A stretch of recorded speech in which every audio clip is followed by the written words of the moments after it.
Hello बच्चों। आज आज के वीडियो में आप देखेंगे कि कंपनी से संबंधित जो लेखे हैं उनकी जो पिछली जानकारी है उससे आगे और कौन कौन सी चीज़ें कंपनी के लेखे करते समय हमारे काम आती हैं। कल के वीडियो में मैंने आपको अंश से आशय, अंश पूंजी से आशय, अंशों के प्रकार, पूर्वाधिकार अंशों के प्रकार आदि के विषय में बताया। अब उससे आगे और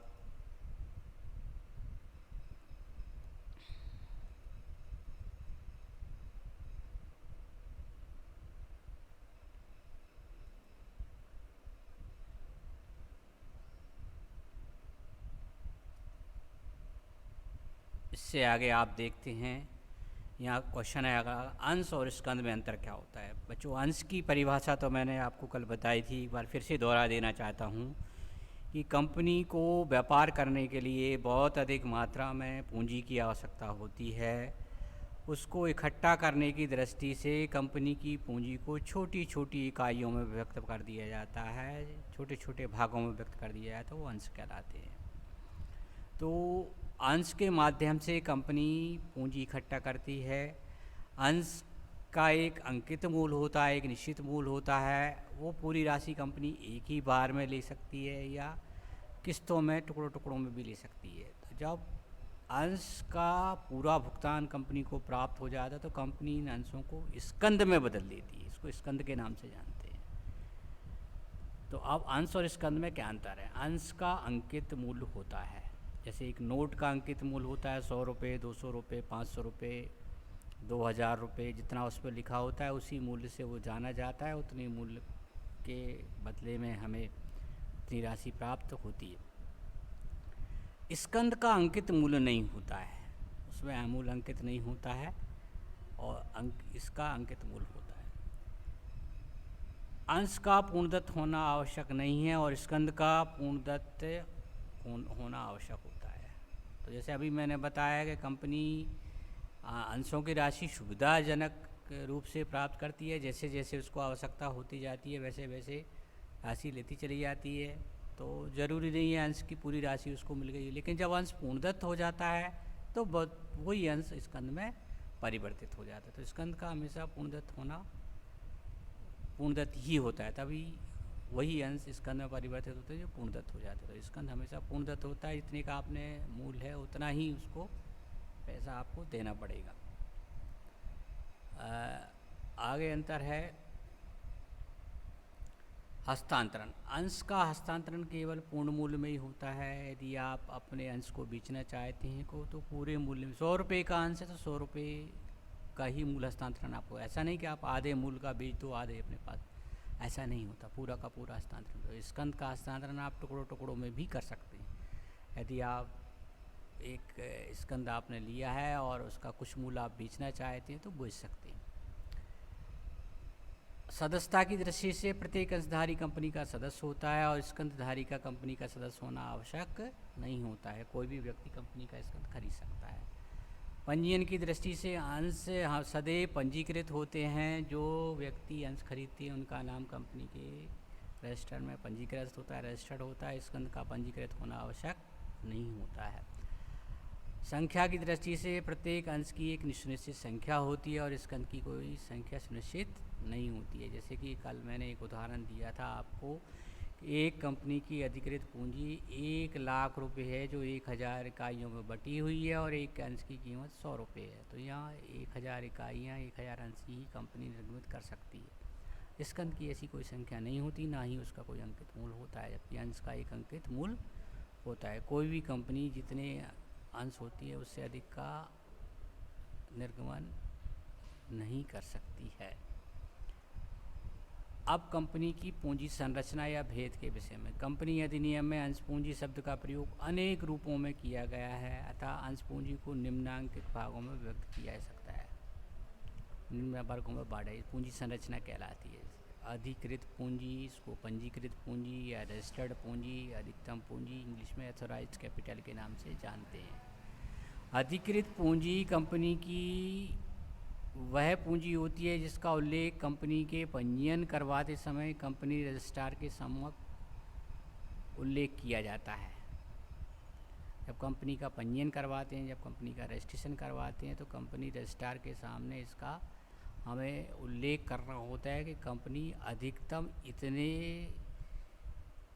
इतने मूल्य की अंश पूंजी का विक्रय कर सकती है। इसी के आधार पर कंपनी का पंजीयन शुल्क निर्धारित होता है और ये उल्लेखित इस पूंजी से अधिक कोई भी कंपनी अंशों का निर्गमन नहीं कर सकती, और एक बार इसका निर्धारण हो जाने के बाद इसमें परिवर्तन करना भी कठिन काम होता है।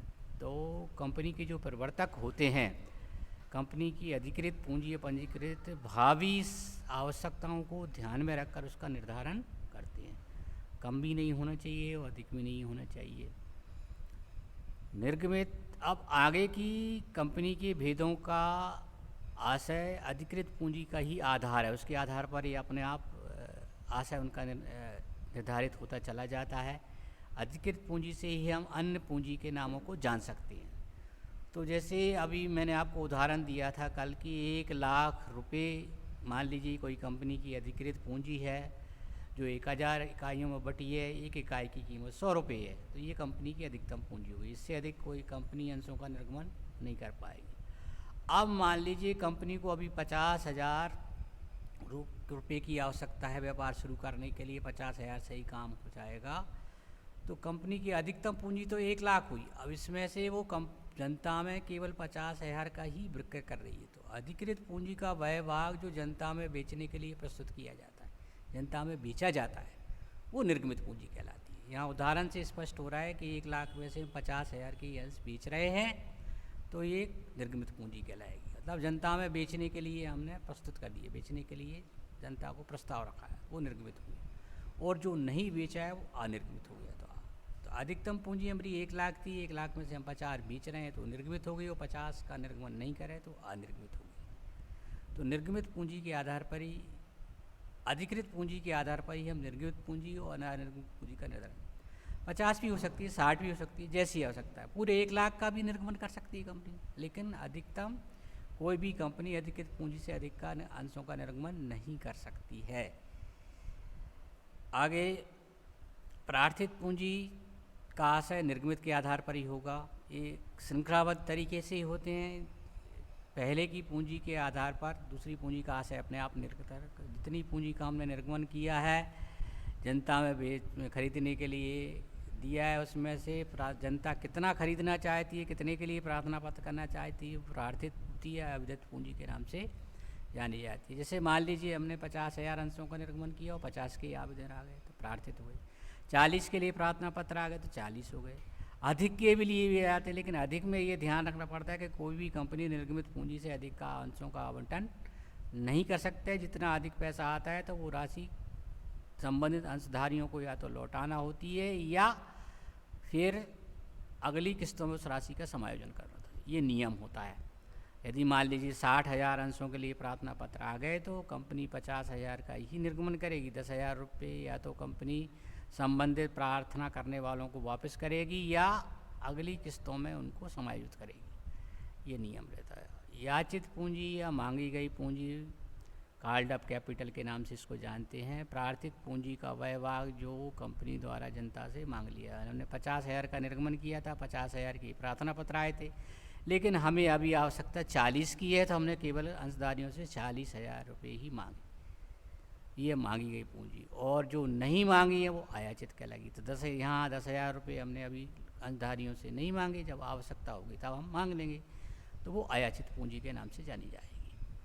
अब 50 में से हमने 40 मांगे, 10 नहीं मांगे, लेकिन 40 में से लोगों ने मान लीजिए 35 से ही चुकाए, 35,000 का ही भुगतान किया। कोई अंशधारी कभी कभी किन्हीं कारणों से राशि का भुगतान नहीं करते हैं, तो चुकता पूंजी, दत्त पूंजी या प्रदत्त पूंजी, याचित पूंजी का वह भाग जो जनता द्वारा चुका दिया जाता है, दे दिया जाता है, वो चुकता पूंजी कहलाती है। इसका बड़ा अर्थ होता है। कहीं कहीं बीच बीच में शब्द आएगा कि जिस कंपनी की चुकता अंश पूंजी इतनी होती है तो उसको ये अधिकार होते हैं, ये उसको करना होता है। तो वास्तव में हमें जो मिला होता है वही चुकता पूंजी है। अधिकृत पूंजी, निर्गमित पूंजी, प्रार्थित पूंजी, याचित पूंजी, आयाचित पूंजी, ये पूंजियों का सबका उल्लेख अलग अलग चिट्ठे में किया जाता है, लेकिन वास्तव में जो हमें मिला है वो चुकता पूंजी होती है, उससे हमारा व्यापार चलता है। अब एक होता है संचित पूंजी। तो अधिकृत पूंजी का वह भाग जो केवल कंपनी के समापन के समय ही मांगा जाएगा। तो कंपनी का संचालक मंडल ये तय करता है कि अधिकृत पूंजी का एक भाग केवल हम कब मांगेंगे, जब कंपनी का समापन हुआ। सामान्यतः कंपनी जो खोली जाती है समापन करने के लिए, लेकिन समापन हो सकता है, तो ऐसी स्थिति में हमें बहुत सारे दायित्व हमारे सामने खड़े होंगे। उन दायित्वों का हम निपटारा कैसे करेंगे? तो उन दायित्वों का निपटारा करने के लिए कंपनी का संचालक मंडल एक दूरदर्शितापूर्ण दृष्टिकोण अपनाते हुए एक विशेष प्रस्ताव पास करते हैं और ये तय करते हैं कि कंपनी का ये अंश पूंजी का ये भाग केवल हम समापन पर ही मांगेंगे। उदाहरण के लिए उन्होंने तय किया कि 10,000 रुपये हम कंपनी के जीवन काल में कभी नहीं मांगेंगे, जब कंपनी का समापन होगा तभी मांगेंगे। ये संचित पूंजी कहलाता है, बची हुई बचा कर रखने थे। इसका उल्लेख कंपनी के चिट्ठी में नहीं किया जाता। तो इस तरह से बच्चों ये कंपनी के पूंजी के प्रकार या फेथ हो गए। सारी जितनी भी यहाँ पूंजी का उल्लेख किया गया, सारी पूंजियों को कंपनी के चिट्ठी में अलग अलग हेड के हिसाब से दर्शाया जाता है, जिससे बाहरी व्यक्ति कंपनी की सारी पूंजियों के विषय में अलग अलग जानकारी प्राप्त कर सकें। अब पूंजी संचय और संचित, कैपिटल रिजर्व और रिजर्व कैपिटल में अंतर है। देखो इसको कैपिटल रिजर्व और रिजर्व कैपिटल। बच्चों ये एक बड़ा दूरदर्शितापूर्ण दृष्टिकोण होता है। वित्त का बड़ा ही एक वैसा नियोजन होता है, वित्त का एक विशेष प्रबंधन होता है कि हम अपना जितना भी पैसा कमाते हैं उसका एक भाग हम बचत करके रखते हैं। बचत करना ही संचय करना कहलाता है। इसको फंड के नाम से भी कैसे जान सकते हैं। तो पूंजी संचय क्या होता है? संचित पूंजी को, संचित पूंजी अभी अभी मैंने आपको बताया कि संचित पूंजी कंपनी की अधिकृत पूंजी का वह भाग जो कंपनी के समापन के समय ही मांगा जाएगा, वो संचित पूंजी के नाम से जाना जाता है। और इसके लिए कंपनी को एक विशेष प्रस्ताव करना। और पूंजी संचय विशेष तरह के जो लाभ होते हैं जिनको पूंजीगत लाभ के नाम से जानते हैं, तो पूंजीगत लाभ को कंपनी क्या करती है? सामान्य लाभ की तरह विभाजित नहीं करती है, सामान्य लाभ की तरह उसका उपयोग नहीं करती है, सामान्य लाभ की तरह उसका लाभ को व्यय में एडजस्टमेंट नहीं करती है। तो पूंजीगत लाभों से जो राशि कंपनी को प्राप्त होती है उनसे एक कोष बना लेती है, संचय बना लेती है, वो पूंजी संचय के नाम से है ना। एक उदाहरण दे देना चाहता हूँ कि कंपनी का भी मैंने उदाहरण दिया था कि कंपनी के एक अंश का अंकित मूल्य 100 रुपये है। तो कंपनी अंशों को निर्गमन के मूल्य के हिसाब से दो तरह से बेच सकती है। 100 रुपये का अंश 100 में बिकना ये अंकित मूल्य पर निर्गमन कहलाएगा, समूल्य पर निर्गमन कहलाएगा। लेकिन जिन कंपनियों की साख अधिक होती है उनके अंश उनके अंकित मूल्य से अधिक मूल्य पर बिक जाते हैं। इसको प्रीमियम पर कहा जाता है। मान लीजिए 100 रुपये वाला अंश 110 में बिक रहा है, तो 10 रुपये हम अतिरिक्त प्रीमियम ले रहे हैं, तो ये कंपनी का पूंजीगत लाभ कहलाएगा। सामान्य लाभ व्यवसाय की दैनिक क्रियाओं से, दैनिक संचालन से वो सामान्य लाभ होता है, और जो सामान्य लाभ नहीं होता है वो पूंजीगत लाभ की श्रेणी में ही आता है। तो व्यवसाय को जो पूंजीगत लाभ होते हैं उस लाभ को से एक विशेष कोष बना लेते हैं, वो पूंजी संचय के नाम से ही कहलाता है। और कंपनियां जब अंशों का हरण करती हैं तो हरण करने से जो पैसा आता है वो भी उसको पूंजी संचय में ही रख लेते हैं। तो साधारण जो लाभ सामान्य लाभ नहीं है तो वो सब पूंजीगत ही लाभ होते हैं। लाभ दो ही तरह के होते हैं, एक सामान्य लाभ, एक पूंजीगत। व्यापार की दैनिक क्रियाओं से होने वाला लाभ सामान्य लाभ कहलाता है, और जो व्यापार की दैनिक क्रियाओं से इनका संबंध नहीं है वो पूंजीगत लाभ की श्रेणी में आता है। पूंजीगत लाभों से जो कोष तैयार किया जाता है उसको पूंजी संचय कहते हैं। कंपनी नियमानुसार, कंपनी नियमों का पालन करते हुए इसका उपयोग करती है। सामान्यतः पूंजीगत लाभों से तैयार किया गया है, तो पूंजीगत कुछ हानियाँ भी होती हैं, उस हानियों की भरपाई इस पूंजीगत लाभ से करती है। ये पूंजी संचय। पूंजीगत लाभ कई होते हैं, उन सबको उठाकर एक जगह इकट्ठा कर लेते हैं, तो पूंजी संचय कहलाता है। तो पूंजीगत लाभों की प्राप्ति से जो संचय कोष बनाया जाता है उसको पूंजी संचय कहते हैं। और संचित पूंजी का अर्थ अभी मैंने आपको बताया था कि अधिकृत पूंजी का वह भाग जो केवल समापन के लिए ही सुरक्षित रखा जाता तो संचित पूंजी करे। इसके लिए एक विशेष प्रस्ताव पास करना होता है। चिट्ठे में लिखा है, ऐसे चिट्ठे कंपनी के चिट्ठे के समता व दायित्व पक्ष में संचय व आदिक शीर्षक के अंतर्गत दिखाया जाता है। जब हम कंपनी का चिट्ठा बनाएंगे तो चिट्ठे का जो समता व दायित्व पक्ष होगा, अभी आप एकाकी व्यापार में इसको दायित्व पक्ष बोलते थे, और कंपनी व्यवसाय में इसको समता व दायित्व पक्ष के नाम से जाना जाता है। तो कंपनी का जो चिट्ठा होता है विशेष शीर्षकों में विभाजित होता है। तो इसमें एक शीर्षक होता है संचय व अधिक, उस शीर्षक के अंतर्गत इसको लिखते हैं, और संचित पूंजी को कंपनी के चिट्ठे में दिखाया नहीं जाता है। उपयोग का समय, इसका उपयोग कंपनी के जीवन में कभी भी कर सकती है कंपनी, जब आवश्यकता हो तब नियमानुसार नियमों का पालन करना होता है। और इसका उपयोग कंपनी के समापन के समय ही किया जाता है, क्योंकि इस उद्देश्य से ही इसका सृजन किया जाता है, इसका निर्माण किया जाता है।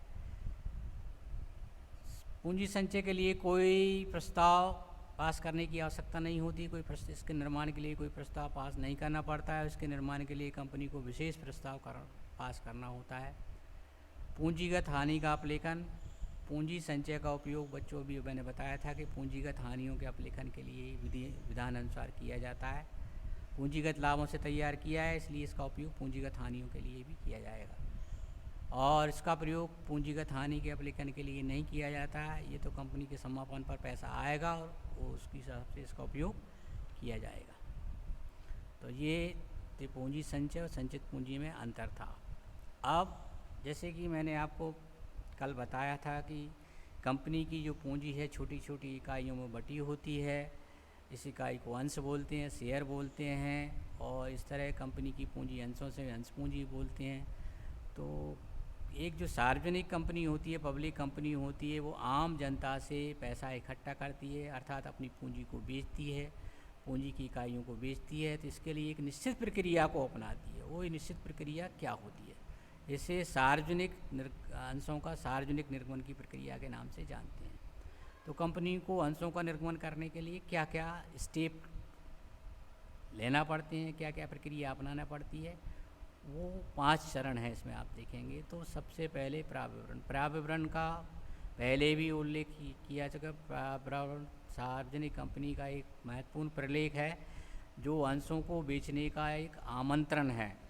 जो व्यक्ति अंश खरीदना चाहते हैं वो प्राविवरण को देख करके, प्राविवरण में लिखी हुई शर्तों को देख करके अंश खरीदते हैं। तो एक सार्वजनिक कंपनी ही प्राविवरण जारी करती है। सार्वजनिक कंपनी अंश और ऋण पत्रों का निर्गमन करने के लिए प्राविवरण जारी करती है। एक तरह का एक अंश बेचने का एक सूचना पत्र होता है, आमंत्रण पत्र होता है, आम पब्लिक में इसको जारी किया जाता है। तो जो व्यक्ति इसके अंश या ऋण पत्र खरीदने की इच्छुक होते हैं, जो अंश और शेयर में विनियोग करने की इच्छुक होते हैं, वो व्यक्ति प्राविवरण को पढ़ने के बाद उसमें लगे आवेदन पत्र को भर करके कंपनी में जमा कर देते हैं। साथ ही साथ 5% कम से कम राशि उनको निर्धारित बैंक में जमा करनी आवश्यक है, उसको आवेदन पत्र कहा जाता है। तो प्राविवरण का निर्गमन हो गया। प्राविवरण का निर्गमन हो जाने के बाद जो व्यक्ति कंपनी में विनियोग करना चाहते हैं, पैसा लगाना चाहते हैं, उसके अंश खरीदना चाहते हैं, ऋण पत्र खरीदना चाहते हैं, तो वो उसमें लगे हुए निर्धारित आवेदन पत्र को भरेंगे। भर कर के जितने अंश खरीदना चाहते हैं उन अंशों के अंकित मूल्य का कम से कम 5% राशि उसमें उल्लेखित बैंक में उतनी राशि उनको जमा करना होगा। तो अभी उन्होंने अंश खरीदने के लिए केवल प्रार्थना पत्र किया है, वो अंशधारी नहीं। अगला स्टेप फिर क्या होता है कि आवंटन करना। आवंटन का मतलब होता है अंशों को बांटने से होता है। अभी जो व्यक्ति अंश खरीदने की इच्छुक हैं उन्होंने आवेदन कर दिया है, तो कंपनी का संचालक मंडल जितने भी उनके पास आवेदन आए उतने आवेदनों का निरीक्षण करने के बाद ये देखते हैं कि अंशों का फिर कितने लोगों को बांटना है। यदि मान लीजिए हम 10,000 अंशों का निर्गमन कर रहे हैं और 10 के ही प्रार्थना पत्र आए तो सभी को अंश बांट देंगे। थोड़े कम के लिए आए तो भी सभी को बांट दिए जाएंगे। लेकिन अधिक के लिए आवेदन आते हैं तो ऐसी स्थिति में फिर आवंटन करना कठिन काम हो जाता है। तो ये अधिक की स्थिति में या तो अधिक की राशि वापस की जाती है या आनुपातिक आवंटन किया जाता है। जब अंशों का आवंटन हो जाता है, अंशों को अर्थात बांट दिया जाता है, तो संबंधित व्यक्ति से आवंटन राशि एक निर्धारित समय में और निर्धारित बैंक में जमा करने का निर्देशित किया जाता है कि आपने जो अंश खरीदने के लिए आवेदन किया था वो आपका आवेदन सफल रहा है और आपको इतने अंश आवंटित किए जा रहे हैं और आवंटन के हिसाब से इतनी राशि आपको निर्धारित बैंक में और निश्चित अवधि में जमा करनी होगी। ये काम होता है। फिर जैसे अभी मैंने बोला था कि कंपनी चाहे तो जैसे मान लीजिए किसी अंश का अंकित मूल्य 100 रुपये है तो पूरी राशि एक ही बार आवेदन के समय ले ले। चाहे तो उसको किस्तों में ले दे। तो किस्तों के हिसाब से अंशों की राशि को हम एक बार में यदि आवेदन के समय राशि ले रही है तो वो आवेदन राशि के नाम से जानेंगे, फिर दूसरी आवंटन राशि के नाम से जानते हैं, और आगे की शेष राशियों को याचनाएं कहते हैं, काल्स के नाम से बोलते हैं, किस्त हो गई इस तरह से। तो जैसे मान लीजिए 25 रुपये उसने आवेदन पर ले लिए, 25 रुपये उसने आवंटन पर ले लिए, शेष 50 जो बचे, चाहे वो 5 बार में ले ले, 2 बार में ले ले, 3 बार में ले ले, या एक ही याचना में ले ले, एक ही किस्त में। तो ये क्या, ये शेष अन्य राशि को प्राप्त करने के लिए जो नाम वो होता है उसको याचना के नाम से जानते हैं। तो अंशों पर याचनाएं अंशों के आवंटन राशि की प्राप्ति के पश्चात कंपनी के संचालकों अंशों पर देय राशि के लिए एक या अधिक किस्तों में मांग कर सकते हैं। इस तरह से एक सार्वजनिक कंपनी के अंशों के निर्गमन की प्रक्रिया पूरी संपन्न हो जाती है। तो 5 स्टेप होते हैं। सबसे पहले प्राविवरण जारी होगा। प्राविवरण खरीदने वाले इच्छुक प्राविवरण खरीदते हैं, नियम शर्तें पढ़ते हैं, आवेदन कर देते हैं। आवेदन प्राप्त हो जाने के बाद संचालक मंडल आवंटन करता है। आवंटन का मतलब अंशों को बांटने से होता है, और फिर आवंटन राशि ऐसी देय होती है और प्राप्त होती है।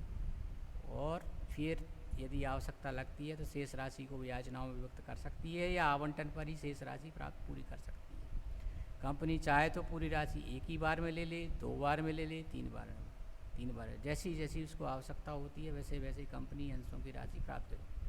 क्योंकि ऐसा इसलिए किया जाता है कि जितनी बड़ी समस्या किसी चीज़ की कमी नहीं है, उतनी बड़ी समस्या किसी चीज़ की अधिकता होती है। यदि हमारे पास आवश्यकता से अधिक पूंजी हो जाएगी तो हम उसका क्या उपयोग करेंगे, तो उससे कैसे निपटेंगे। अब अति अभिधान क्या होता है, अति अभिधान से क्या आशय है। जैसे कि अभी मैंने उदाहरण दिया था कि एक कंपनी ने की अधिकतम पूंजी 1 लाख रुपए है, जो 50, जिसके लिए उसने 50,000 अंशों का निर्गमन किया था। और मान लीजिए 50,000 का हम निर्गमन कर रहे हैं और हमारे पास आवेदन 60,000 अंशों के लिए आ जाते हैं। तो जितने से का हम निर्गमन कर रहे हैं उससे अधिक का कोई भी कंपनी कभी आवंटन नहीं कर सकती है। तो जितने का निर्गमन कर रहे हैं और कभी मान लीजिए आवेदन उससे अधिक आ जाते हैं, तो इस स्थिति को अति अभिधान के नाम से जाना जाता है। ओवर सब्सक्रिप्शन बोलते हैं। तो कंपनी अपनी आवश्यकता अनुसार अंशों का निर्गमन करती है, जैसे जैसे आवश्यकता होती है वैसे वैसे अंशों का निर्गमन करती जाती है, लेकिन आवंटन उतने का ही होता है जितना उसने निर्गमन किया। तो कभी कभी ऐसा होता है कि कंपनी जितने अंशों का निर्गमन करती है उससे अधिक अंशों के लिए आवेदन पत्र कंपनी को प्राप्त हो जाते हैं। तो इस स्थिति को ही अति अभिधान के नाम से जाने जाते हैं। ऐसा होने पर संचालकों का आवंटन संबंधी कार्य कठिन हो जाता है, किसको बांटें और किसको नहीं बांटें। इस स्थिति में संचालक सामान्यतः आनुपातिक आवंटन का प्रयोग करते हैं। और आनुपातिक आवंटन क्या होता है, जैसे मान लीजिए उदाहरण के लिए हम 10,000 अंश बेचना चाहते हैं और 12,000 के लिए आवेदन, तो जी अनुपात 10 और 12 का बन गया। तो किसी ने 12 अंश खरीदना चाहता है तो उसको हम देंगे 10 ही, तो 2 अंशों की राशि उसकी अगली किस्तों में समायोजित कर ली जाएगी। एक विकल्प वापस करने का होता है। तो वापस करने में थोड़ा कठिन काम होता है कि किसको वापस करें किसको वापस ना करें। वो आनुपातिक आवंटन में सभी को अंश मिलते हैं। उन्होंने ये अनुपात बना लिया है कि जिस व्यक्ति ने 12 अंशों के लिए आवेदन किया उसको 10 मिलेंगे, कोई ने 24 को किया है तो 20 मिलेंगे, कोई ने 120 के लिए किया है तो 100 मिलेंगे। ये आनुपातिक आवंटन। अब शेष राशि उनकी जो आवेदन पर बच गई है वो अगली किस्त में समायोजित कर ली जाती है। ये आनुपातिक आवंटन के नाम से जानी। और एक दूसरा विकल्प होता है, 10 का हमने निर्गमन किया है, 12 के आवेदन आए, तो किन्हीं 2,000 अंशधारियों के 2,000 व्यक्तियों के आवेदन की राशि को हम वापस कर दें। तो दोनों में से कोई भी एक विकल्प कंपनी चुनती है। ये अति अभिधान कहलाता है। जितने अंशों का निर्गमन कर रहे हैं उससे अधिक के लिए आवेदन अति अभिधान कहलाता है। एक आप इससे पहले मैंने न्यूनतम अभिधान के विषय में किया था। तो न्यूनतम अभिधान की स्थिति में तो कोई भी कंपनी अंशों का आवंटन कर ही नहीं सकती है। यदि न्यूनतम अभिधान की राशि प्राप्त नहीं होती है तो कंपनी अंशों का आवंटन नहीं कर सकती है। अब होता है अल्प अभिधान। अभी आपने अति अभिधान पर, तो अल्प अभिधान का मतलब है जितने अंशों का हम निर्गमन कर रहे हैं उससे कम के लिए आवेदन आना, वो अल्प अभिधान कहलाता है। अल्प मतलब कम, अल्प से भी कम वो अल्पतम, न्यूनतम वो मिनिमम सब्सक्रिप्शन था, जी अंडर सब्सक्रिप्शन है, एक ओवर सब्सक्रिप्शन हो गया। बट अल्प अभिधान की स्थिति जो है न्यूनतम अभिधान से अधिक होती है। जब कंपनी को उनके द्वारा निर्गमित अंशों को क्रय करने के लिए अंशों की संख्या से कम आवेदन प्राप्त होते हैं तो इस स्थिति को अल्प अभिधान कहा जाता है। लेकिन ये संख्या न्यूनतम अभिधान से अधिक होना चाहिए, क्योंकि न्यूनतम अभिधान की स्थिति में तो कोई कंपनी अंशों का आवंटन कर ही नहीं सकती। ऐसी स्थिति में प्रायः सभी आवेदन पत्रों को स्वीकार कर लिया जाता है तथा पंजी प्रविष्टियाँ जो होती हैं, जनरल प्रविष्टियाँ जो होती हैं, आवेदित संख्या के आधार पर ही की जाती हैं। उदाहरण यहाँ दिया है मैंने कि कोई कंपनी 10,000 अंशों का निर्गमन कर रही है और 9,000 के लिए आवेदन आए, तो अब सारे जनरल लेके 9,000 अंशों के मान से ही किए जाएंगे। आवेदन भी 9,000 से हुआ, आवंटन भी 9 से, याचनाएँ भी 9 से किए जाएंगे, क्योंकि हम 10 बेचना चाहें तो खरीदने वाले 9 ही हैं। ऐसी स्थिति में कंपनी जितने अंशों के लिए आवेदन पत्र प्राप्त होते हैं सभी को अंशों का आवंटन कर देती है, लेकिन आवेदनों की संख्या से न्यूनतम अभिधान की राशि प्राप्त होना आवश्यक है। इस बात का ध्यान रखें। इस तरह से बच्चों 3 अभिधान हो गए, एक न्यूनतम अभिधान, एक अति अभिधान, एक अल्प अभिधान, एक सम अभिधान और कह सकते हैं। सम अभिधान का तो मतलब ये हो गया कि जितने का हम निर्गमन कर रहे हैं उतनी है, वो सम अभिधान कहलाए। 10,000 का निर्गमन कर रहे हैं, 10 के लिए वो समाविधान कहलाएगा। तो लेखा करते समय व्यवहारिक जब हम प्रश्नों को हल करेंगे तब हमें ये देखना होगा कि प्रश्न में अल्पाभिधान है या अति अभिधान है या समाविधान है। न्यूनतम अभिधान के तो प्रश्न होते नहीं हैं, प्रश्न बनता ही नहीं है। यदि न्यूनतम अभिधान नहीं होता, आगे कुछ करना ही नहीं होता, पूरी की पूरी राशि हमें संबंधित व्यक्ति को लौटाने होती है। कोई भी कंपनी जब तक न्यूनतम अभिधान की राशि प्राप्त नहीं हो जाती है अंशों का आवंटन नहीं कर सकती है, वैधानिक प्रतिबंध है। तो इस तरह से बच्चों ये आज का जो काम है, आज जो कंपनी के विषय में जानकारी थी वो आपको दे दी गई है। आगे की जानकारी के लिए आप देखते रहें। कल आपको कंपनी से संबंधित और जानकारी दी जाएगी। धन्यवाद।